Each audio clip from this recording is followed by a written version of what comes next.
Hello guys. तो आज का हमारा ये वीडियो आप सभी के लिए बहुत ही महत्वपूर्ण होने वाला है, क्योंकि आज के इस वीडियो में हम बात करेंगे डी फार्मा में कितने सब्जेक्ट होते हैं, जिसे डिप्लोमा इन फार्मेसी भी बोलते हैं, तथा साथ ही साथ हम बात करेंगे कौन से सब्जेक्ट में क्या चीज़ें पढ़ाई जाती हैं। और इसके साथ साथ हम बात करेंगे कि डी फार्मा का एग्ज़ाम कब कब होता है।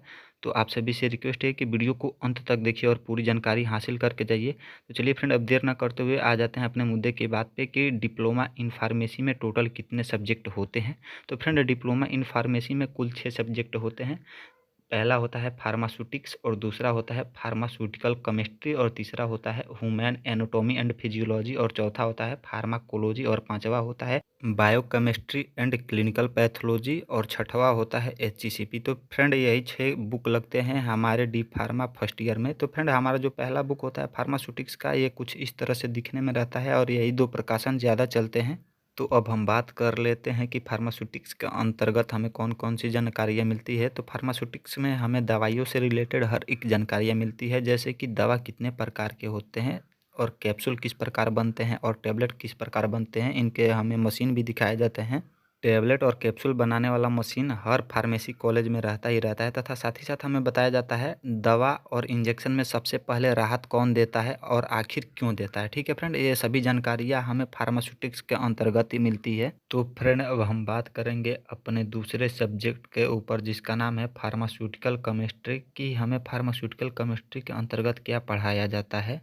तो फार्मास्यूटिकल केमिस्ट्री के अंतर्गत सभी तत्वों तथा सभी लिक्विड के बारे में बताया जाता है, तथा बताया जाता है कि कौन सा लिक्विड किस लिक्विड के रिएक्शन को काट देगा। और साथ ही साथ अगर हम लोग 2 लिक्विड का रिएक्शन कराते हैं तो हमें एक नया लिक्विड बनने को मिलता है कि नहीं, ये भी बताया जाता है। आप सभी यहाँ पे देख सकते हैं, ये सभी प्रैक्टिकल हैं फार्मास्यूटिकल केमिस्ट्री के, जो आप सभी को आगे देखने को मिलेगा आप सभी के लैब में। ठीक है फ्रेंड, तो फार्मास्यूटिकल केमिस्ट्री एक बहुत ही बेहतरीन सब्जेक्ट है, आप सभी को इस पर फोकस देना चाहिए। तो चलिए फ्रेंड, देर न करते हुए अपने तीसरे सब्जेक्ट के नाम को जान लेते हैं, तथा साथ ही साथ बात कर लेते हैं कि उस सब्जेक्ट में हमें क्या क्या पढ़ाया जाता है। तो हमारे तीसरे सब्जेक्ट का नाम है फार्माकोग्नोसी। ठीक है फ्रेंड, इस सब्जेक्ट के अंतर्गत हमें बताया जाता है कौन से पौधे और कौन से वनस्पतियों से कौन कौन सा लिक्विड या केमिकल मिलता है, जो कि हम दवा के रूप में यूज कर सकते हैं। तो आप सभी यहाँ पे देख सकते हैं, कॉफ़ी से हमें कैफीन मिलता है, कॉफ़ी यानी कि कहवा के पेड़ से।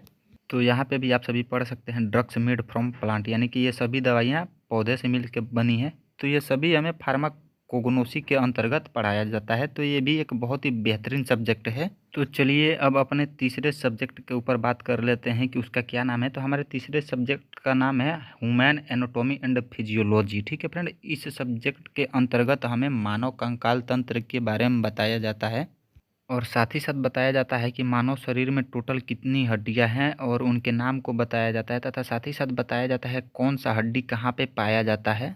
इसके साथ साथ मानव के ऑर्गन्स के बारे में भी बताया जाता है कि मानव शरीर में कहाँ पे गुर्दा पाया जाता है, कहाँ पे लीवर पाया जाता है, कहाँ पे किडनी पाया जाता है, कहाँ पे गल ब्लैडर पाया जाता है। तो फ्रेंड, ये भी एक बहुत ही बेहतरीन सब्जेक्ट।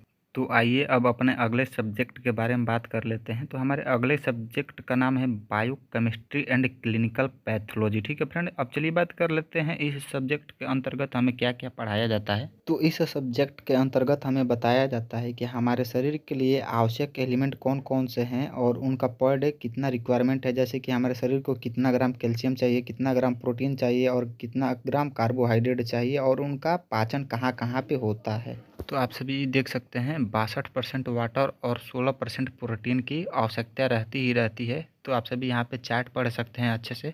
तो इन्हीं सभी एलिमेंटों के बारे में हमें बायोकेमिस्ट्री एंड क्लिनिकल पैथोलॉजी के अंतर्गत पढ़ाया जाता है। तो आइए अब अपने छठे सब्जेक्ट के बारे में बात कर लेते हैं, जिसका नाम लिखा था HECP। उसका फुल फॉर्म होता है health education and community pharmacy. तो चलिए बात कर लेते हैं इस सब्जेक्ट के अंतर्गत हम लोगों को क्या क्या पढ़ाया जाता है। तो हमें HECP के अंतर्गत पढ़ाया जाता है कि हमारे शरीर पर वायरस अटैक कैसे करते हैं, तथा साथ ही साथ बताया जाता है कि अगर किसी इंसान का पैर टूट जाए या शरीर जल जाए तो उस समय हमें फर्स्ट एड के रूप में कौन सा चीज़ यूज करना चाहिए। और साथ ही साथ हमें बताया जाता है कि कौन सा बीमारी कम्युनिकेबल है और कौन सा बीमारी नॉन कम्युनिकेबल है। नॉन कम्युनिकेबल मीन्स होता है कि जो बीमारी एक इंसान से दूसरे इंसान के अंदर ना जा सके, जैसे कि हार्ट का मरीज हो गया, या डायबिटीज़ का मरीज हो गया, या कॉर्निक डिजीज़ हो गया या कैंसर डिजीज़ हो गया। ये सभी बीमारी एक इंसान से दूसरे इंसान के अंदर नहीं जा सकती हैं क्योंकि ये नॉन कम्युनिकेबल है। और जो दूसरा होता है वो होता है कम्युनिकेबल डिजीज़, जो कि एक इंसान से दूसरे इंसान में बहुत ही आसानी के साथ जा सकता है। जैसे कि कोरोना वायरस था या टाइफाइड बुखार हो गया, एचआईवी हो गया, ये सभी कम्युनिकेबल डिजीज़ हैं जो कि एक इंसान से दूसरे इंसान के अंदर बहुत ही आसानी के साथ चले जाते हैं।